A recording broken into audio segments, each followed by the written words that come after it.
Good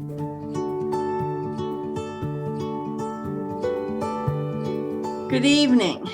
I am Karen Hestetter, manager at Redland Community Library. Welcome to the second of our spring Zoom into History talks. Zoom into History is a collaboration of our library, AllVets of York, and Northeastern York County History and Preservation, commonly known as NEYCHiP.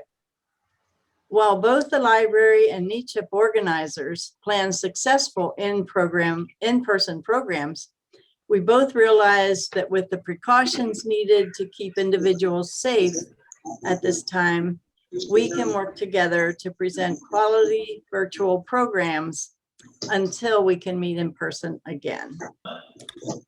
Please use the chat if you wish to ask questions, as attendees will be muted throughout the presentation. We will share your questions and comments after the talk as we open up for Q&A, for questions and answers. Charles Stamball, the founder and president of NEYCHiP, will introduce our topic and presenter this evening. Tonight, we are happy to present Getting Started in Genealogy with Becky Anstine from the Southeastern Pennsylvania Genealogy Society. We have photos, we have stories, but where do we go from here?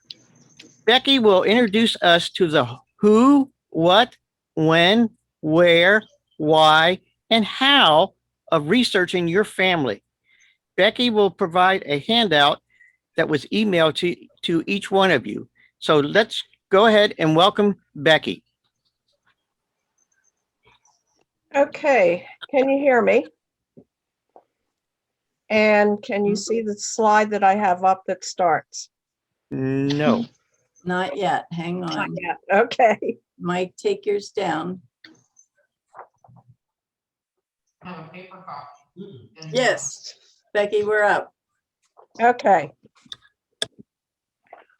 I wonder what our future generations are going to think of all this years down the road, listening to us try and get into a new system and learning how to do new things. And one of the things the pandemic has done has gotten people interested in doing and looking for their family stories. So this is just going to cover a lot of information, but give you an idea of what you can look for and where you can find it. I have two pictures up here, and the thing that fascinates me about the two pictures is one is my grandmother and one is my granddaughter. But the look on their faces and the similarity between them shows us that there is a lot going on that we don't know or understand about genetics and things that we do and how and why we do them. Starting, okay, why won't this advance? There. Getting started, there are questions we need or want to answer. And sometimes we get so involved with gathering facts that we forget we're telling a story. We want to know who our ancestors were. Who were their neighbors, their friends? Where did they live? What did they do? Why did they live or work that they did? And how did they get from place to place? Where did they come from? Where did they go? Their stories help us learn about who we are and why we are. And remember, every family has its secrets, so you'll have to figure out what you're going to do about those secrets. And one other warning is DNA can really mess up family trees and family websites. I'm taking a genealogy Zoom class, can I tell you that? Where will I find this information if I don't know it? You probably have a lot of these things or some of these things either in your home or in somebody else's home, or there is another place where you can go. But we look in family Bibles, we use photographs, baptisms, oral interviews, school yearbooks, wills, obituaries, death certificates, anything that might have information. And then you have to figure out what you're going to do with this information. Are you going to keep it on a computer program like Legacy or Family Tree Maker? Are you going to use binders? Some people use card files, computer generated books, videos, or even photo storybooks. I use a computer program and I also use binders. People always want to know how much is this going to cost and how much time will it take. I can guarantee it's going to take more than 24 hours to look for your family. And it's going to cost as much as you want to put into it or as little as you want to spend. And that depends on what websites you want to look at, how many free websites you want to use, if you want to have a membership to different organizations, or even subscriptions to magazines. This just gives you a rough idea of some of the programs that are out there. Some are subscription, and it tells you what the cost is. You have an idea of what they might cost. And these are two subscription websites that involve newspapers. Both websites have different newspapers. They are not duplicating the newspaper, so you're getting a variety of newspapers. Newspapers.com is the one that's more familiar. It covers a larger territory, and Genealogy Bank covers only the United States. But the advantage to Genealogy Bank is that you get some of the newer obituaries that you won't find on newspapers.com. When I started to do genealogy, it was done by what I called the begats. You'd get a list of all the ancestors, dates sometimes, but it had no sources or indexes that made it easy to find any information. And I also found a list like this boring. Today, there are lots of ways that you can tell a story, and I've got some samples here, such as a picture storybook combination, a video. Sometimes people make quilts, they use photographs, and there are a lot of more or different ways that you can do this. To get started, you want to try and save yourself some time, some frustration, and some disappointment. And that's to keep in mind that you need to learn about or the words that are used for what you're researching. You want to know when states started keeping records. What records did they keep? When did they start keeping birth certificates? You need to know what religions followed what practices. Some didn't include infant baptisms. Some waited until people were adults. A lot of church records aren't available because they were kept by circuit riders, and those records stayed with the circuit riders. Social customs were different then too, so you want to keep things like that in context with the times. And you have to learn to laugh, especially at some of the names that people used, some of the events that were covered in the newspapers. And you're going to find out that the history you learned in school can be very different from the history that you'll learn in your research. Two of the terms that people use are primary and secondary resources. Primary resource is created at the time of the event, and a secondary resource is created by someone other than that person, and lots of times at a later date. Primary sources can be birth certificates, marriage licenses, death certificates, and census data. Secondary sources can be a family Bible, a published family history, a published county history, a personal letter, newspaper obituary, interviews, and I put marriage license applications down here too, because in some states, the couple getting married does not have to go to the courthouse to fill out the application. Somebody else can go in their place.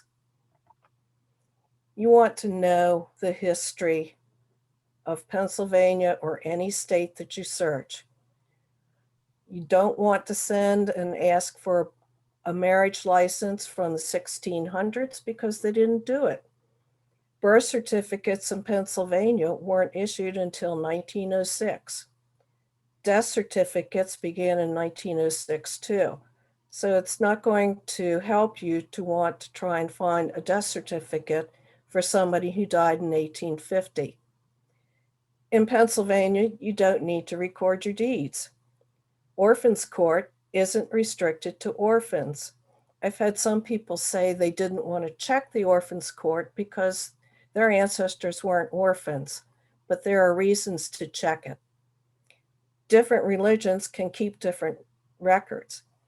County histories. There was a time period when they were writing county histories and they had these big biographies in those county histories. And generally, in that history or biography, you got what you paid for. If you paid the author a good bit of money, he wrote a beautiful biography of you and your family. But if you didn't pay him enough, you didn't get a very big biography. And you have to remember too that Adams County was created out of York. York was created out of Lancaster, Lancaster out of Chester, Chester out of Philadelphia. So just because your family died or lived in one county doesn't mean the records are going to be in that county. They might be in another county. Why did my ancestors come here and how did they get here? They came as indentured servants. They were convicts. They were slaves. They came for religious reasons. They were the second son in a family and knew they weren't going to get an inheritance. They were tobacco brides, or they came for other reasons. Most of my family relatives came in the early 1600s and they were indentured servants.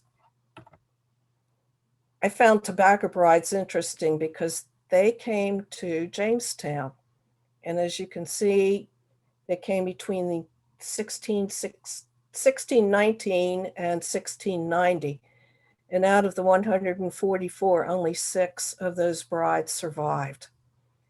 They were known as King's Daughters, Casket Girls, Jamestown Brides. And when I was looking up Casket Girls to find out what they were, I ran across an article on New Orleans and stories about those casket girls and their connection to vampires and nuns. So you can find out some rather interesting facts or different things.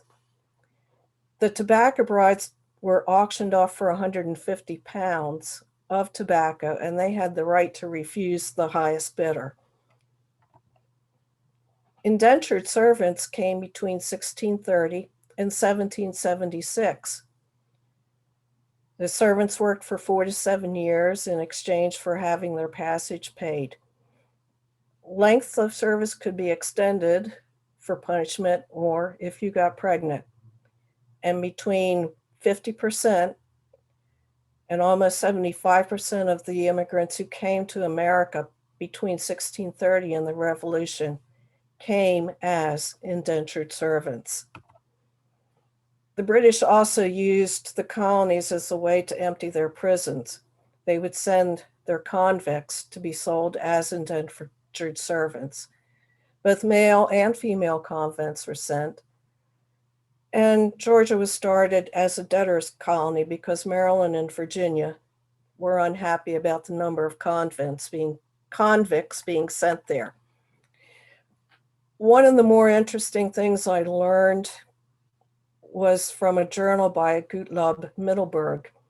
A lot of the German immigrants who came to Pennsylvania went through this. And in 1750, he brought an organ to Pennsylvania. And then after he delivered it, he went back to Germany and proceeded to write a lot of letters and newspaper articles telling people that they shouldn't migrate because it was such a horrendous trip.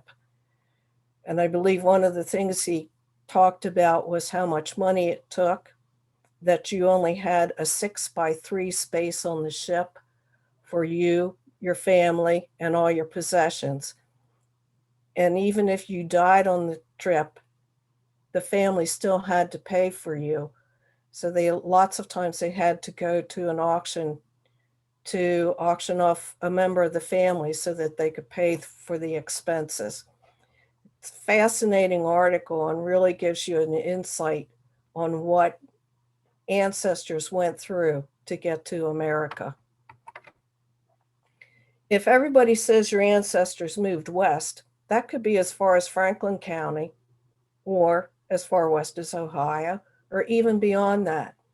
So when you're looking for the West, you might want to check things like plat maps and diaries and county histories. Castle Garden was the first immigration center, and it was open from 1820 to 1892. So not all of your relatives may have come through Ellis Island. I only have one relative who immigrated, and he came in 1870.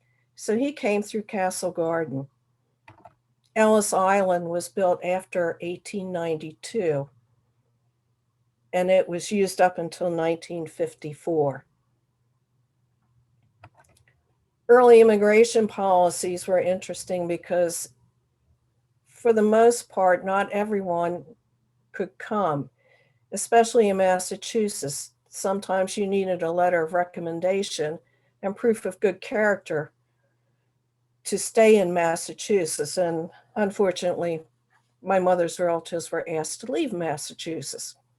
My father's relatives were asked to leave Virginia because they didn't fit into the religious aspects of either one of those communities.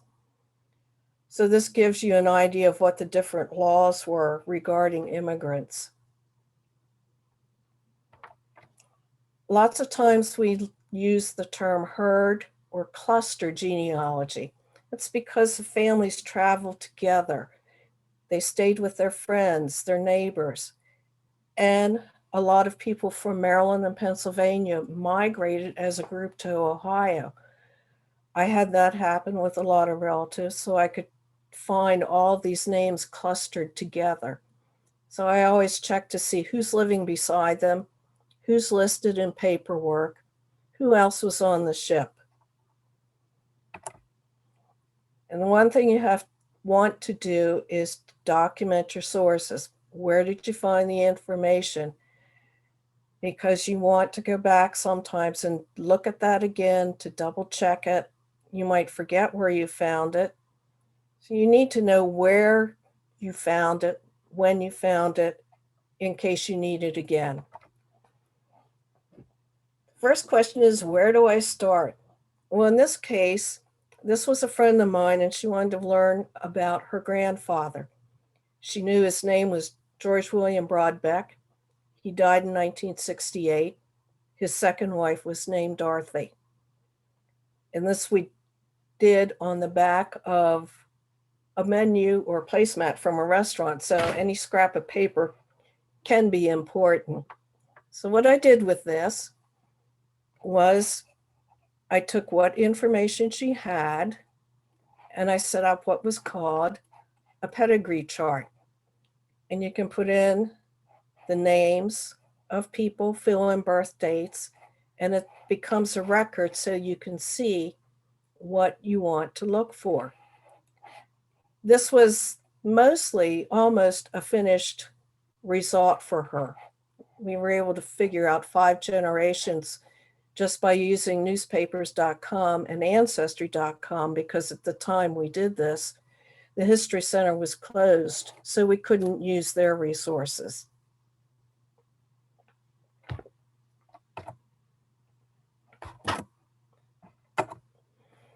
Brothers, sisters, aunts, and uncles are important because lots of times that's the only way you're going to find out some of the information you're looking for.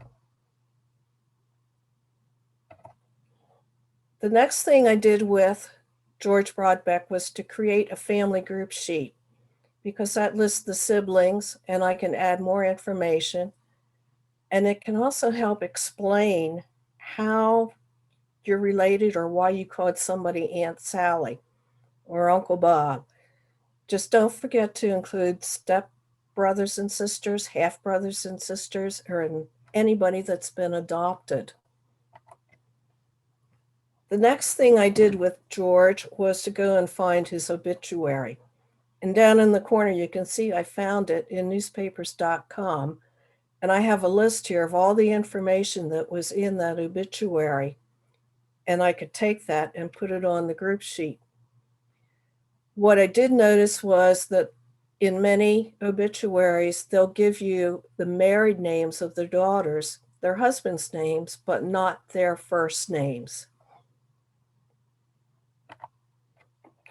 So this was the family group sheet that I made up using information from the obituary. I could tell where he was buried. I found out the name of his second wife, and I left the blanks there for the sisters. When we finished, not only did we find out the name of his second wife, but I found his first wife, and I also found out the names of the sisters. So you can see too, there's a lot of other information on this family group sheet: marriage license, death certificates, census records, and military records. And you can find descriptions that are physical descriptions on military records lots of times. There's some free downloadable genealogy charts if you go to different websites, and you can print them out. The last one, the PDF filler, was one that you could actually fill out online and then print. When you're filling out a chart like that, you want to make sure you don't abbreviate any names, dates, or places. You want the full name, you want the surname in caps, and you want to make sure that women are using their maiden name. And you want to also write out the full dates. This was my grandmother. This is her obituary. And it's very different from George Broadbeck's because it tells nothing at all about her family. There's no father, no mother, and no sisters or brothers mentioned. And once again, it lists her daughters by their husbands' names: Mrs. Wilson Mertz, Mrs. Guy A. Leader. Also over here is her death certificate. You can use the death certificate to fill in a lot of the missing information. It tells me when she was born, where she was born, her father's name, and her mother's name, and gives me her burial and where and when she was buried. So if I put the two together, then I am getting a bigger picture of my grandmother and what she did. Newspapers can be providing a lot of interesting information. In this one, this was my grandmother, tells who her father was. It says she's visiting a cousin's. And if I didn't know anything about her father, then this Judge Melchior Hoschel would be a way for me to find out information. I like this one because it talks about a social life. They took a straw ride. And this was before she was married. And most of the people listed in here are also relatives. Lots of times through Ancestry and other places, you'll see online family trees. And what you want to do is verify that information, because the trees can be outdated. The information may not be sourced. And you want to make sure all the dates match up. And you really want to make sure that this is the right individual. A lot of times people will take names, and because so many names are the same, if the birth dates and death dates look like it might be their relative, then they will merge it in. And actually that person has no relation to them at all. And this is just an example of a family tree and some of the things you'll find. In this one, Jesse Hoschel, according to the top up here, he died in 1830, but according to the family tree, he was on the 1840 census. One of the other things this family tree says is that he was a War of 1812 veteran. But when I went in to find the pension, it says he was in the Revolution. So you need to check things like that when you're looking into family trees, especially ones that are posted online. One thing people like to know is, where can I go in York County to find information? We have the York History Center, the York County Courthouse, York Family History Center, and the York County Archives. There was a presentation, I think, done a couple weeks ago by Nicole Smith and Adam Bentz from the York History Center. And I know you can go to their website and find a recording of that. But what you will find there is newspapers, family files, vital records, and a lot of other information. The York County Archives is like an attic for the county, because that's where the original probate files, deeds, marriage licenses, and a lot of court records are kept. The Family History Center is located up at the top of Queensgate Shopping Center. It's a Mormon church information center, but it is only open by appointment, and I'm not sure now what their schedule is. York County Courthouse can also provide you with a lot of interesting things that you can find online. This is just a location map for the History Center. A picture of the York County Archives. They're out on Pleasant Acres Road. And they have a website that puts their databases and list all the databases that they have. Some of these can be searched online so that you can go in there with the information and references that you need and have them pulled and look at the actual probate files, the deeds, and other records. Courthouse is interesting because you can go through their assessment office and you can actually put in an address and find a property, where it is. And if you're tracing a house like many people do, this is where you would start. You want the newest deed, and then you keep going back. If you go to the Register of Wills, they have a nice little chart that tells you what's in their office and what's out at the archives. And you don't see it here, but it also gives you the years that are covered. But you can search public records in the courthouse, and you can find them online. In this case, if I go to the wills, I can find death dates. I can find if there was an estate. And then I could look at that either out at the archives or down at the courthouse. But it is a way to find out when people died if you can't find death certificates. The other thing they have online now are marriage licenses. Once again, you're going to search public records. And I just put in a last name, and it pulled up all the marriage licenses, 3 pages worth. And then I can go and look at that marriage license online. It will give me the entire marriage record, which includes occupation, residence, parents' names, when they were married, who married them. But you can do all that without going into the courthouse. Internet websites are a big thing.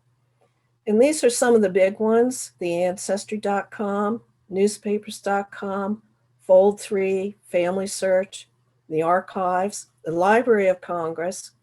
I included the Maryland State Archives because we're on the borderline, and many of my ancestors did a lot of their record keeping in Maryland. They might record deeds. They went back and forth across that line like it didn't exist. And Google.com contains a lot more information than just what people ordinarily use it for. You have Scholar, newspapers, images, translator, and books on Google. For example, if I put in a name, it pulls up all of the different places that I can go and look at for John Nicholas Blosser. These are pictures under the image section, but they are Anstines that lived out in Indiana. So there are some photographs and information that I can add to the Anstine records because they are related to the York County ones. Under books, there are a lot of books that have been scanned and put online, and you can look at either a snippet or you can read the entire book. And it will also translate. This is from a German website that was all in German, but I was able to find out what it said.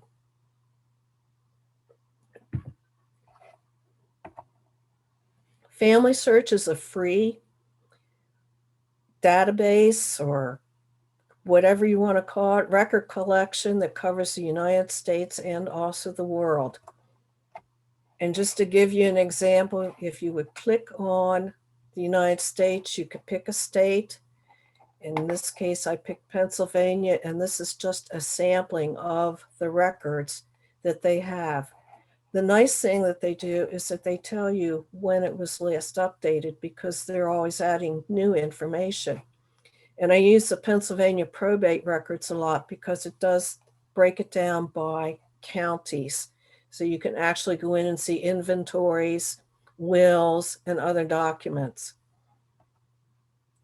Pennsylvania State Archives is another good resource. If you do not have a subscription to Ancestry.com, or if you do not go down to the York History Center library and use their subscription to Ancestry, you can go online if you live in Pennsylvania through the state archives and pull up the death certificates and the birth certificates. Ancestry has been filming them and putting them online, but this is an alternative way for people to get those.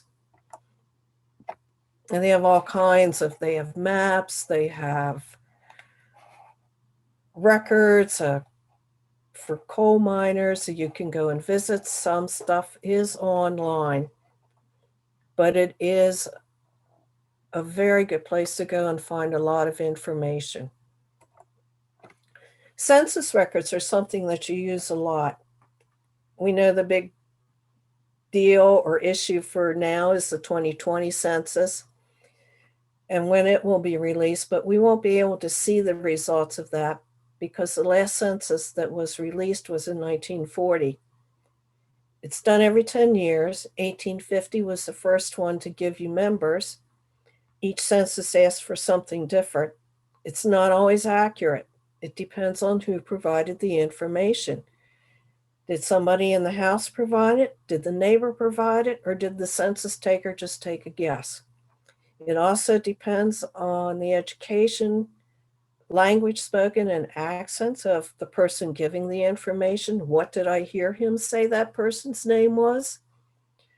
And lots of times you'll find out if there were widows who had remarried or husbands who had also remarried. If there were second marriages, sometimes the children would be listed under the head of household name and not under their birth name. This is a sample of the 1790 census. It just lists what it says: over 16, under 16, only the men. We keep telling people as we're doing research and helping others that they need to try and get to the original documents or as close as they can. Abstracts are good, but they don't always cover everything. On the left-hand side here is an abstract from Ancestry, and it listed these people as being the members of this household. But when I went and looked at the original microfilm, You notice they forgot to include her husband.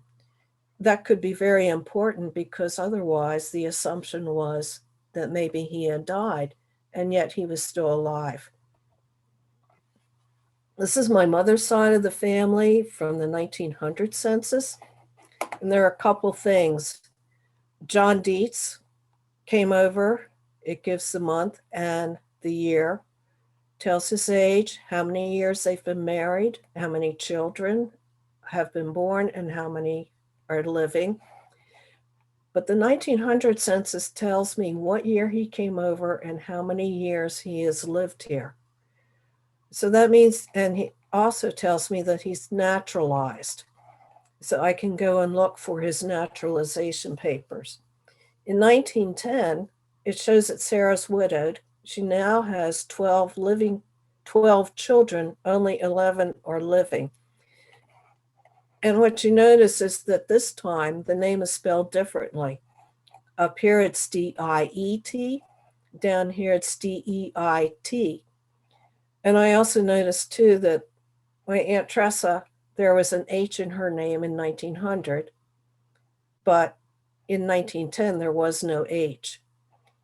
And you always want to check the page before, the page after, because the rest of my grandmother's family, including my grandmother down here at the bottom, were on the next page. So if I hadn't looked at the page afterwards, I might have assumed that those children had already left the household. If you can't find the ancestors on the census, try looking for the children. Try variations of the spelling.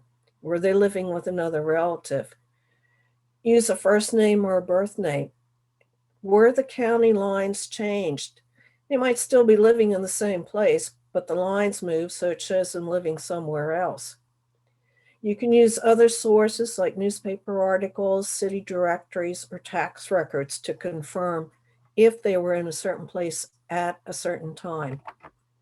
For example, the poor children tax. It listed children, gave their first name, their age, and a parent's name. And these were the children that were too poor to pay the school fees, so they were paid by the taxes. Did they use a nickname? Did they go by their first name or their middle name on records? Did they dislike their name and change it to something else? This is an example of Sherman Lester Anstine. We could find no information on him after he graduated from high school, but somebody else was looking for an Aloysius Lester Anstine. And when we started comparing notes, we realized the same person, he just changed his name and went by Aloysius for the rest of his life. I don't know why he did it, but I wouldn't have picked Aloysius. Was her name really Polly? Or was it listed as some other name? And this just gives you an example of the different variations of people's names that they went by. You'll get people who say, but this is how we've always spelled our name. And would you please go back and correct the spelling in all the documents? Anstine spelled 50 different ways. I'm not sure what would be the correct way to spell it. And as you'll see next, you can spell it several different ways in one document. The deed recorded for this Christian Bixler, when they copied the deed from 1796, the copy person made sure that they used all the spellings possible. And you can see within this document, it's been spelled 3 different ways. So I'm not sure what the correct spelling would be. Marriage licenses in every state are different. In Maryland, all you have to do is give your name, the person you're going to marry, and about basic information. But in Pennsylvania, you get a lot more information. You get the parents' names, parents' birthplace, occupations, birthplace. So what you find for marriage licenses can differ. Sometimes people would say that they don't want to look at deeds because their ancestor didn't own any land. But you didn't have to own land to be involved in a transaction that would be recorded in a deed book. You have quitclaims, deeds of gift, travel passages, articles of separation. And as you can see from this Lancaster County index page, there are about 4 or 5 different types of deeds that were recorded. This is a deed that is recording a marriage contract. The interesting thing about this is that Louisa, it gives her maiden name, and it also says she's a spinster. So there must have been some property involved that she didn't want Christian to have access to, or that they wanted to keep separate.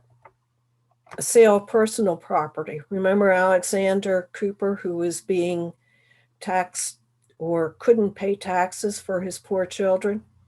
He also was selling a brindled cow and calf and 2 iron, and we have yet to figure out what that next word is.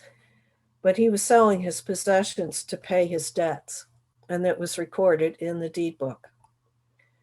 This is a deed where you can find a lot of information on a family, because James and his wife are living in Illinois and they're selling property to Phoebe Hill in Columbia. When a family moves out of state, if there's property to be sold to settle in a state, it will list all the parties involved and where they are living. So deeds can provide that information. Later on, James dies, and in the deed, it said he had no widow, no children, and 1 sister. So now we know how he and Phoebe were related. But it also gives you a death date for Phoebe and tells who her children were, who they married, and where they were living. It's the deed of separation from 1812. Philip and Mary have decided they just can't live together anymore, so they're going to separate. But the one thing this does tell is it also gives Mary's maiden name in here. So this would be another way to track Mary. Certificate for the removal of slaves. In some cases, if you were moving slaves from one state to another, you got a certificate. The interesting thing about this certificate was not only did it list the first names, but it also gave the birth dates of those particular slaves. And they moved to Somerset County. So if you could track back, you might have been able to make a connection that way. Dying creates a lot of paperwork, and this is just a brief list of all the places where you could find information on people and their deaths. Wills will give you information. Inventories tell you what they owned and who owed them money. It will tell you items that the widow took because she could get 1/3 of the estate. Some inventories are very detailed and some are very sparse, but this is an example of an original inventory that's out at the York County Archives. This is also his administrative account, and it tells who got paid for what. Sometimes there will be mention that a tombstone was provided, medical expenses, distribution to heirs, and as you can see, for crying. And that's not paying somebody to cry at your funeral because you died. It's paying someone to go through town as a town crier, announcing your death and when your funeral will be.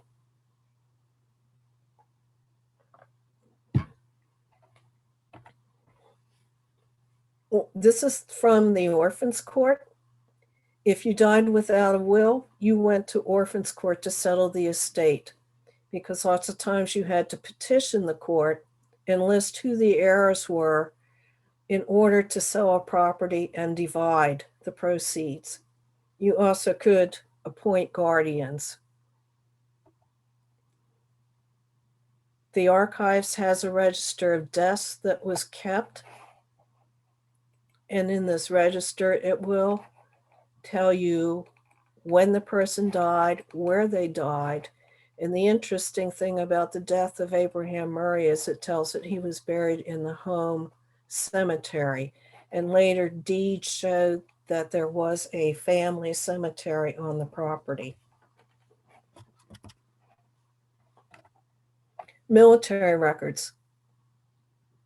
They pay for tombstones, and this has shown where this person died and where they are buried. This is one from York County for the allowance to have that grave record.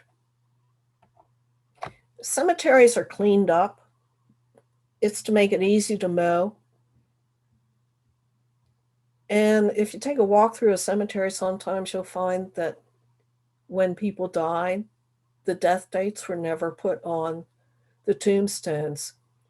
If you want to do something interesting, take a tour of Prospect Hill when they start offering their tours. There are 9 different cemeteries that have been moved within those grounds. The dates of tombstones don't always agree with other sources. It can be hard to find a cemetery because they go by different names, or different locations can be given to them. A lot of graves are unmarked, or the original markers have disappeared. Some of the cemeteries have been abandoned. Always want to check to see who's buried nearby, and you can check to see if there's an association that has the records, or you can go to a funeral director to find out where a person was buried. Find a Grave is a website that's really a big help. This is my grandmother's record on Find a Grave. It shows where she was buried, where she died. It also lists some family members, but there is an error on here because she did have another half sister. And if I hadn't been able to find out before, I could find out the first names of those 2 married daughters. Billion Graves is also another website.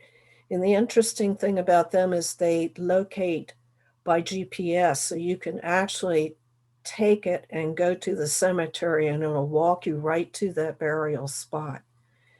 I found it interesting too, some of the other things that Billions of Graves puts on with a death record. I talked about letters. The John Dietz in the 1900 census, there is a letter that he wrote back home to his brother and sister, and he talks about the poor crops, but we were lucky enough that we could get it translated. And photoshopping's nothing new. This is John Dietz and his family, but if you look at that picture, you'll notice there's something very odd about one of those children, and that would be my grandmother, who is that painted in child. Since they didn't have a family photograph, they inserted her in that photograph. Lots of times people will say they're not really interested in finding out about their relatives, or because all this name and dates bore them. So there can be different ways to come up with stories that will interest people and get them involved in your family history. And these are 3 different types of ways of telling that story. There was a house on Crystal Lake, and I used some family stories and resources. There were 2 brother-in-laws. They owned a contracting business, and they built a house. And family reunions were held at that house for many years. And years later, the descendants of 2 of those first individuals sat down at a kitchen table and drew house plans on a paper napkin, and a house was built next door to the original house. So I was lucky to get photographs of the original house. And this one on the left is that house. It's still standing and still in the family and still used. And this was the house that was built from the plans on that paper napkin. And that's just a view of what you would see from the porches. When I was doing that information on the house, I found an old cookbook that my grandmother had, and there was an advertisement ad for their contracting company. So you never know where these things are going to turn up. City directories are a way of locating people, and you can see all their names in an ad for their company. They've had to file a lawsuit, and that's how they got the property. And there's a picture of the original John Dietz, the Teresa without the H. One of the other stories I've told that are about the first snowbirds. My grandfather loved to build and work on cars, so he built a house car. And he took that house car to Florida for 2 winters and worked down there. My 2 aunts were the children that were alive there, so there are pictures that I've put together. And it's an interesting thing to look at the campsite and the house car and everything about it. You could also do research on a house, and you do it the same way as you do a family. When I did this research, you can see all the different sources I used and how I used maps, directories, deeds, wills, pictures to put together the story of this house. This is where that property was in 1741. And over here is an 1881 map that shows you. And Google is also very helpful. The Opportunity House was in York, and it was run by church women. And when they had their 100th anniversary, they wanted to put together a skit. So we used newspapers, we used maps. This shows us where that house was in 1903. City directories, you can look at 1968 and compare with 1983, and you can see how the properties have changed over the years and who all was living. The Opportunity House ran a nursery school. They put on plays, but their primary purpose was to help people who had immigrated become citizens. They had English classes. They helped people get their citizenship paper, so newspaper articles were helpful. And I thought this was an interesting picture of this Pantano family being reunited after being separated for 11 years. In 1949, the rest of the family was able to come over and join their father because they had not been able to come before that because of a law that kept relatives from coming in. So finally, they were able to get together. And you can see that they are being taught English and studying citizenship papers. And this is a picture of that property as it looks today. When you're going to do your family history, you're going to find a lot of myths, stories that aren't true, errors. Bible records you check because you want to look for different ink colors, different handwriting, because not everything was put in at the same time. Family history can be a starting point, but in this family history, it's got a big error. It says Simon Einstein was a Hessian soldier. And after the war, he wanted to stay in this country. Well, actually, Simon enlisted in the American Revolution Army because Simon had been born here and baptized here. So he had already been here, and there was no way he could be a Hessian soldier. My aunt and I have had some head-to-head battles over a family myth. According to her, her one ancestor died trying to get back to Pennsylvania. He had escaped from prison, she said. Well, his Civil War pension from the National Archives made no mention at all of him ever having been in prison. And it also said that he came home and died in the family home. His brother, and this gives you an interesting insight into the family. Talked about his brother dying, but he also talked about his father saying that he drank a great deal and didn't support his family. So you got an insight into the family. My aunt also insisted that one of her relatives was a Confederate soldier and that the rest were Union soldiers. So when we pulled the pensions, it showed that all four brothers had enlisted in Pennsylvania. But the family lived in Lancaster County, and where they lived, three of the brothers went north to Lancaster to enlist, and the other one went southeast to Philadelphia to enlist. So I think that's how that story got started, that he went south and became a Confederate soldier. Newspapers can also give you wrong information. This one says that Michael Leitner was on the pension roll for the Mexican prisoners, and I looked high and low and couldn't find him there. But he wasn't in the Mexican War. He was actually in the War of 1812. And this Fold 3 has his pension online, and you can look at his actual pension. Ancestry has a lot of military records that are very helpful. You get physical descriptions, occupations, nearest relatives, and the pensions can provide names of other relatives, marriage records. If you're a widow, you had to prove that you were married to that guy and could actually get his pension. This is an example of a service record from Fold 3 for the Civil War. You can see it gives you an age, height, complexion, and this is interesting too because it also shows that Jerry got freed when he enlisted and that Levin Walter had owned him. This is registration card for World War II. Once again, you have a vague physical description, but you also have a birth date and who the nearest relative was and what he was doing for a living.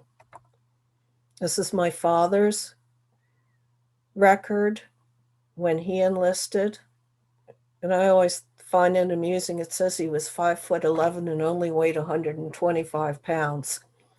He was skinny. The latest thing that's been put on Ancestry are the compensation records for Pennsylvania. If you served in World War I or World War II, you could get compensated for your time for service if you served overseas. And since the 1950 census has not come out, so I can't find myself on a census, I was excited to see that I was listed on his compensation record. County lines changed, names of towns changed, so maps are very helpful to look at. This is a sample of how Wisconsin laid out their land versus York County, and you can see all these oddly shaped pieces of land in York County. There are different types of maps. You have road maps, gazetteers, fire insurance maps. This is for Wrightsville. It's a fire insurance map. What is important about this is each of those colors tells you something about the house. If they're brick, if they have windows, iron frame, everything is on that map. This is a map from the archives from 1799 for the old York Road. And it's interesting because you have Shrewsbury, but I like all the smoke coming out of the houses. It was very detailed for the time. A railroad map can list all the old, unknown towns, forgotten towns. The things to remember about websites is you want to know who made it, why they're doing it, what does it cover, how often does it get updated, and is the information accurate? Ancestry.com. This is just a sample of all the different records that you can find on an individual. The Library of Congress is also a great place to go. Some of the maps I showed earlier came from their collection. They have newspapers, they have photographs. There's a website called Cindy's List that gives you all kinds of information and is very helpful on how to locate things. You can check fraternal organizations and get information from them. Websites for overseas are very helpful. Churches, different religions have their own archives, and this tells you how the church developed and where the records are, and hopefully you might be able to find them. You also use genealogy magazines. I like Family Tree because it will give you 101 best websites every year. They also give you tips, suggestions on where to look for things, and they have guides. And sometimes you break down and read. There are several fiction series on genealogy. This is a book that there is a whole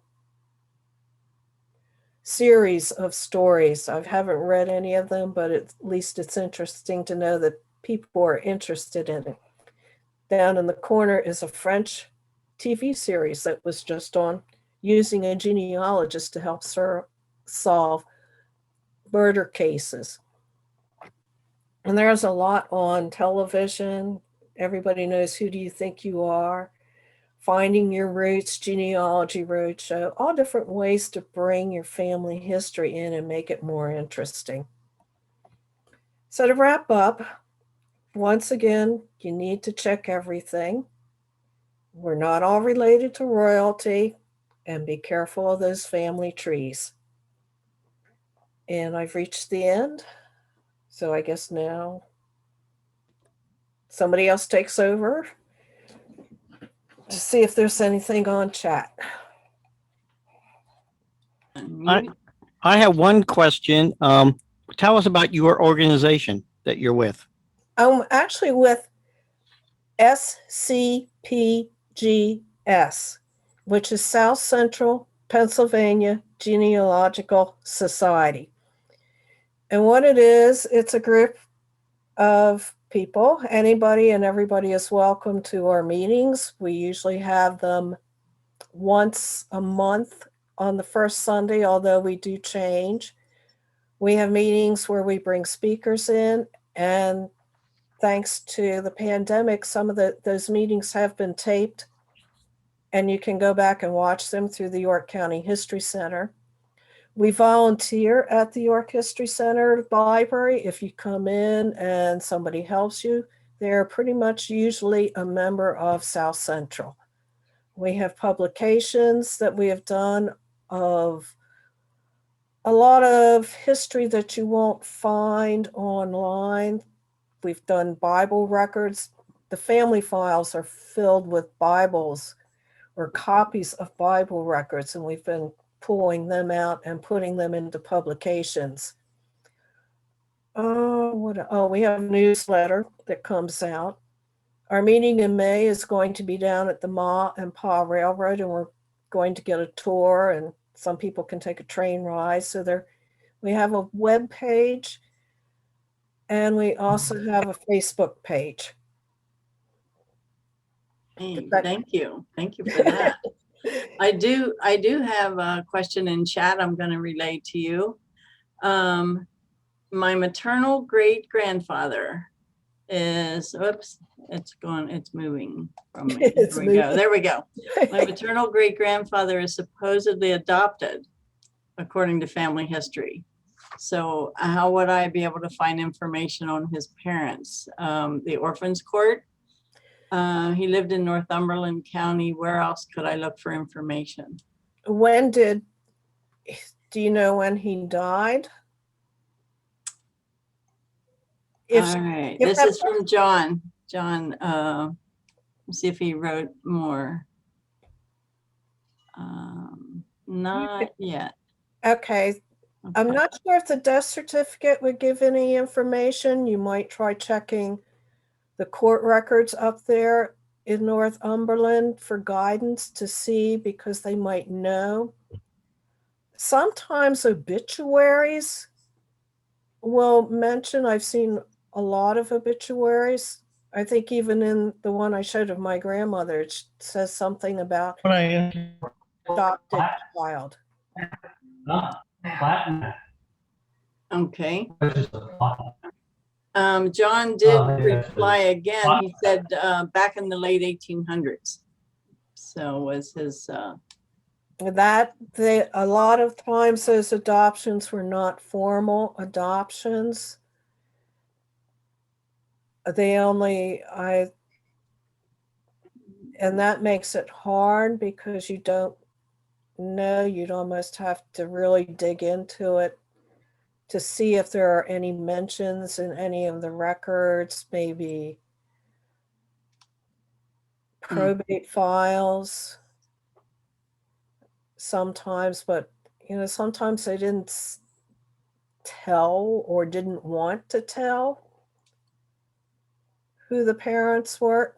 I know I have found out at the York County Archives, not necessarily adoptions, but there's a database on fornication and bastardy records. You can look for those to see if there was a filing by the mother for support from the father. That's an interesting one. Oh my goodness. Yeah, I've found a couple things in there that. Well, sometimes some of those things were solved. You'll get a note in that database that says the couple was married after she filed. I have a question about when you were showing your relatives' military record, and you said that whether it was Civil War or World War I, World War II, that they got compensated for World War I and World War II. They were applying for compensation if they had served overseas. Okay. And in the compensation record, they tell where they were. Like if they had served in a certain country. Yeah, I was refrigerator. Thought you were done. Okay, sorry. We gotta mute somebody. Okay, all right. We're having fun with that mute button. Yeah. Okay, so John said thank you. He'll check looking for information on his great-grandfather. So thank you for giving him some leads. Mostly everything else in the chat is saying thank you for a wonderful presentation and for your expertise. And let's see, lots of good information. Thank you for sharing your knowledge. I don't see, oh no, wait, one of the first family tree organization slides that had Andersons listed looks like it's part of my husband's family tree. Was that a random slide? She said. I'm not sure which slide. One of the first family tree organization slides. With a family tree, or I don't remember which slide that was. Okay. And I have another one. Was it common for immigrants to change religious affiliation? I'm not sure about Germans. Yeah. But I know English a lot of, because that's what happened. I've seen changes that way, but the other thing too is sometimes you might think they changed their religion. It was just that the churches merged, and like the United Brethren and the United Methodist and EUB all went together, so they may have started out as one and wound up as the other just because the churches or the religions merged. Or sometimes like the Lutherans, the German and the English Lutheran split. Mhm. Oh, and I'm Catholic, and the same thing with the Irish and the Germans. The German Catholic Church and the Irish Catholic Church were a block apart in York, and they were totally separate. Yeah. Totally separate. And well, you would have Quakers and Methodists if they might have started out as Quakers, but then a lot of sometimes became Methodist because the two religions were using similar ways of worshiping and kind of followed along with the same beliefs. Mhm. Okay, that's another whole time. You could do another whole program on something like that. Oh my goodness. Okay, I Now- don't see. Oh, you have something, Charles? Yes. Are some of these websites that you have to pay subscriptions for? Did you say that they're free at the library?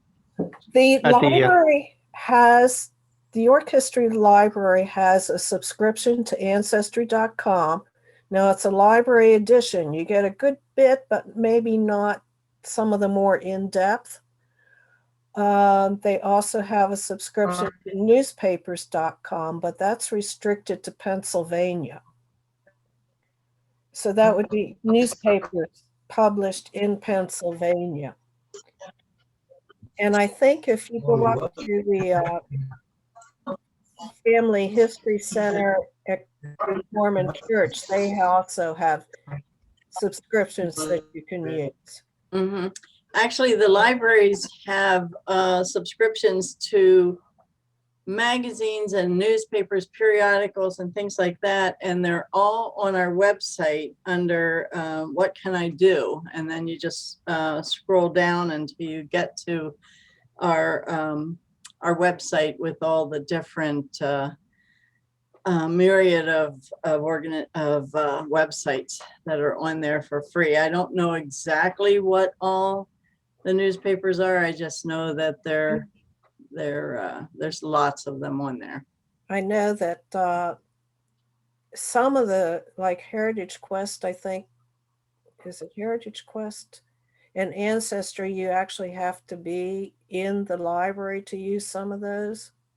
Well, York County Libraries doesn't have it. I think Guthrie Library has it in the Pennsylvania room, and yes, you would have to be in that library to use it. And I don't want to be quoted on that. I'm not quite sure, but I think so.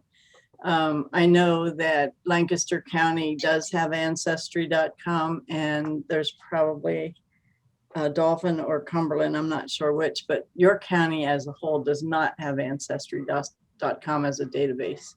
Yeah, and probably not. There is ProQuest that some libraries have access to, the ProQuest historical newspapers, but that's more centered around the area where that library has their ProQuest account.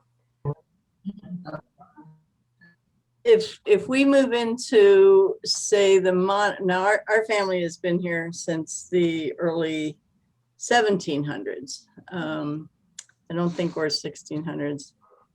Trying to remember exactly. 1748, I think. 1738, 1748, something like that. But they stayed true to their like the Germans stayed close to the Germans and the Irish stayed close to the Irish, and they never the two mixed until my grandfather's generation. My grandfather's German, and he married an Irish girl. So that would have been in the really early 1900s when we started becoming the salad bowl, I guess, that we are here. And the same on my maternal side. My grandfather was Catholic and my grandmother was Lutheran, and she married in the Catholic Church, and her family wasn't happy with her for quite a while because these two didn't talk or meet very often either. But I mean, I think it was that generation where we started having some of the changes happening. Yeah, because my aunt married an Italian and he was Catholic and converted to being a Baptist when they got married. Wow. Yeah. And then my mother was from up in the coal mining region, and they were very upset when one of the cousins up there married an Italian. So it gets to be very interesting on when these things started happening. Yeah. All right. I think there's no more comments in the chat. Does anybody who's on have anything they would like to ask of Becky while we have her here? You can unmute yourself if you would like to ask a question.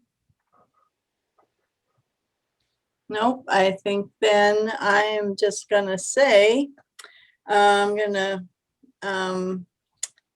Charlie, you can start with your thank you. Okay. Well, I was going to say too, on NEYCHiP's website under links, we have a number of links that was referred to tonight. We also get comments from elementary schools across the country saying that they like our links and the different things that we have on that particular website page, because we don't have advertisements. But I was surprised at the number of elementary schools that are teaching their children, having their children to do projects about researching their ancestries. So I just want to, I also want to say is, if you live in Northeastern York County and you have your family tree available on some type of format, we'll be happy to put it on our website. I just want to say that this particular program was recorded, and it will be on our website, and it will be on the York County Library website, as well as the notes that were sent out, the list of the various references. So I want to thank you for that. And I don't know, Karen, I just want to say May 24th is the next topic, which will be on World War II. He's going to give various stories about various veterans that were in World War II. Mm-hmm. Okay, and Redland Library will also have a display up for the entire month of May on World War II. So we're very, very fortunate to have a collection of a gentleman from Lidditz, and he's going to have a lot of interesting things here on World War II. So that'll be up for the whole month of May. Do we have a closing slide, Mike, or is that too hard to do? Well, I'm trying to share. Rebecca may have to stop sharing and maybe Okay. show up. You want me to stop? Just There stop. it is. It's up. Oh, good. Okay, here we go. So here is our next program. And I thank you all for coming tonight. And thank you, Becky, for such an informative and enlightening program. Oh my goodness, this is just fascinating to so many people. And I'm glad that it's being recorded, because I'm going to have to view it again and again to catch everything that you were giving us as information. So thank you again. Yes, and I'd like to say thank you too. My brother-in-law did our ancestry, and he traced it all. He has a picture of our original house back in the 1400s over in Germany. So it was pretty amazing. So yes, so I want to say good night. I want to say thank you, Karen. I want to say thank you for everybody for joining us this evening, and I look forward to you all joining us again next month.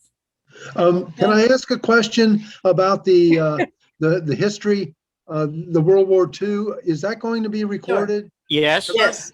I'm Yeah. going to be on a fishing trip up to the St. Lawrence River, but my father fought in the Pacific Theater, and I'm really interested in that. So if that's going to be recorded, that's great. And will that be available then on the York County Library site? Yep. Yeah. York County Libraries has a YouTube channel, so it will be there. It will You know, also it- be on Charles' page, the Mhm. NEYCHiP Oh, website.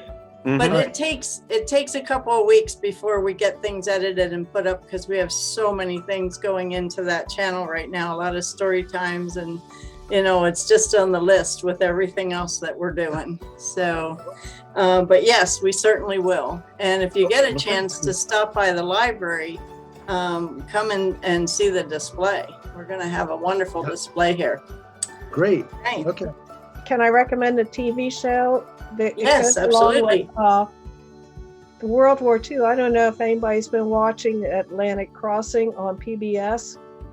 Yes, we Oh. have been. Yes. Have you watched the program before, My Grandfather's Story?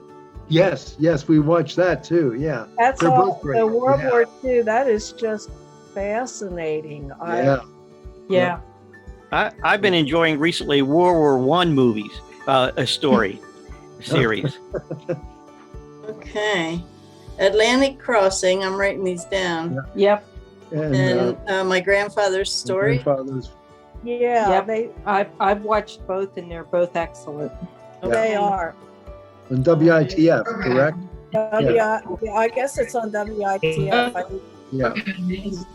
Okay. It is. it's All right, folks, thank you all for participating, for good information, for really, really amazing information tonight. It was so much. And thank you, and good night, everyone, and stay Good night. connected to your library. Okay, see ya. Oh, they're amazing.